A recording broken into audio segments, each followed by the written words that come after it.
Hello guys, तर मी विशाल समुद्राव तुमचं स्वागत करतोय व्हीएस फिटनेस चॅनल मध्ये. आणि तुम्ही बघताय आज 90 डे चॅलेंज मधला हा 10वा दिवस. तर आजच्या दिवशी हा मोसम बघा खूप मस्त आहे. थंडी आहे सगळीकडं, गारवा पडलाय, धुकं सुद्धा पडलेलं आहे.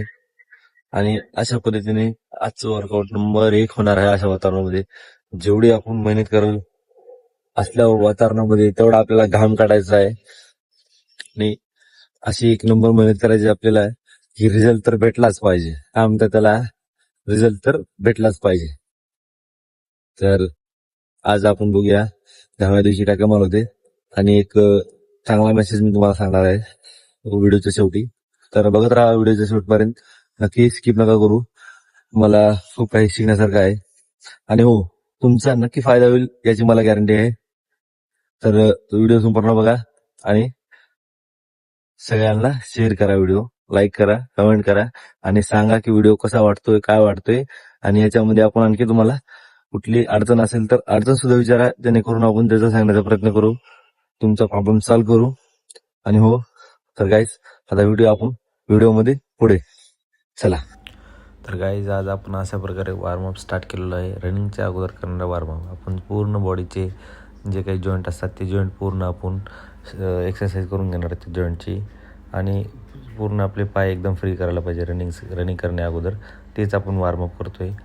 आणि सगळ्यात महत्त्वाची गोष्ट म्हणजे रनिंग करण्याच्या अगोदर आपण घरून येते वेळेस काहीतरी खाऊन आलं पाहिजे, जसे की फ्रूट किंवा ॲपल वगैरे किंवा ड्रायफ्रूट्स. नॉर्मली काहीतरी खाऊन आलं पाहिजे की आपल्याला रनिंग करतेच पूर्ण एनर्जी असली पाहिजे.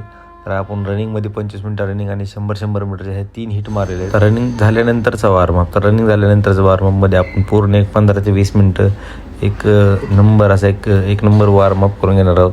त्यामध्ये पूर्ण आपल्या पायाचे एक्सरसाइज सगळं होईल.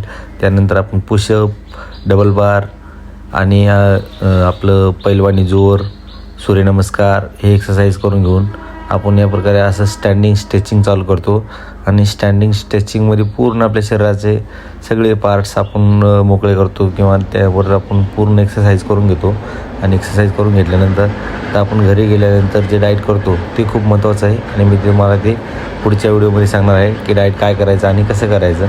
तर या पद्धतीने आपण पूर्ण बॉडीचं एकदम एक्सरसाइज करून घेतली, मानेचा वगैरे कमरेचा सगळ्याचा वर्कआउट करून घ्यायचा आहे. एक्सरसाइज झाल्यानंतर सगळ्यात महत्त्वाची गोष्ट आहे ते म्हणजे तुम्ही घरी गेल्यानंतर काय खाता. तर तुम्हाला एक चांगल्या पद्धतीचं जी डाएट आहे ते उद्याच्या तारखेमध्ये मी देईन. हा गाईज, तर आज आपला होता 10वा दिवस आणि आजचा आपला वर्कआउट संपलेला आहे. अशा पद्धतीने आपण आज चांगला वर्कआउट केलेला आहे. आणि एक तुम्हाला महत्त्वाची गोष्ट सांगायची आहे.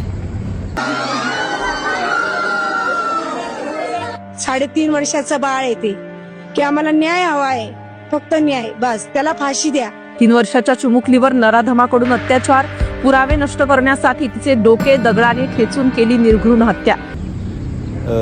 जे की आपल्या चिमुकल्या बहिणीसाठी हे मी 2 वाक्य बोलणार आहे, जेणेकरून आपल्या माणूस जन्मामध्ये येऊन नालायकपणा केलेले, जे त्यांना लायकीसुद्धा नाही की जगण्याची, की 3 वर्षाची मुलगी, आश्चर्य वाटतं ऐकून की 3 वर्षाच्या मुलीसोबत सुद्धा याने असं करू शकतात. असं हाणला पाहिजे नाही याला. आता यावरती शिवाय देणं योग्य नाही वाटत, पण त्या मादरचोद लोकांना कापलं पाहिजे डायरेक्टली.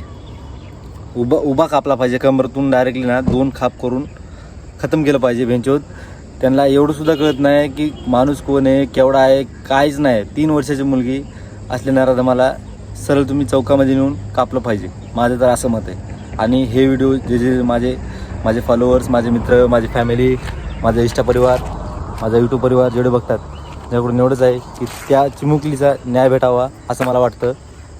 आणि तू जिथं असेल, तू जिथं कुठं असेल, त्याला सरकारकडे एवढंच मागणी आहे की सरकार त्याला डायरेक्टली फाशीची सजा द्यावी, की कारण असे गुन्हा परत होणार नाहीत आणि कुणाची हिंमत होणार नाही की कुणी परत असं काहीतरी करेल.